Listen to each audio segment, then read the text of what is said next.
અમરેલી જિલ્લામાં ધોરણ 5 અને ધોરણ 10ના વિદ્યાર્થીઓ માટે ધનુર ડિફ્થેરિયા રસીકરણ અભિયાન શરૂ કરાયું છે।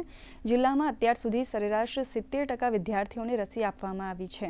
સમગ્ર જિલ્લામાં રસીકરણની કામગીરી માટે કુલ 33 ટીમો કાર્યરત છે, જે વિવિધ શાળાઓમાં જઈને વિદ્યાર્થીઓને રસી આપી રહી છે। વાલીઓને ખાસ અપીલ કરવામાં આવી છે કે રસીકરણના દિવસે બાળકોને પૂરતો નાસ્તો કરાવીને જ શાળાએ મોકલે, જેથી રસીકરણ દરમિયાન કોઈ અગવડતા ન સર્જાય અને સમગ્ર કામગીરી સરળતાથી પૂર્ણ થઈ શકે। जो स्कूल में टीटी 10 અને 16 અને बाल-वाटिका में बूस्टर अपने आरोग्य कर्मचारी द्वारा आरबीएस की टीम आज जिला में 33 है।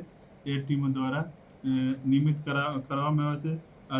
અત્યારે હાલ આજના તારીખે ટીડી 10 78% અને ટીડી 16 71% અને 88% ડીપીટી બૂસ્ટરની કામગીરી થઈ છે। वैक्सीनेशन टेटनस का है। एक तो अगर हम बाहर लेते हैं तो ये कॉस्टली होगा, और इस तरह से क्या बच्चे कभी छूट भी जाते हैं, कुछ पेरेंट लगाते हैं, कुछ नहीं लगवाते हैं।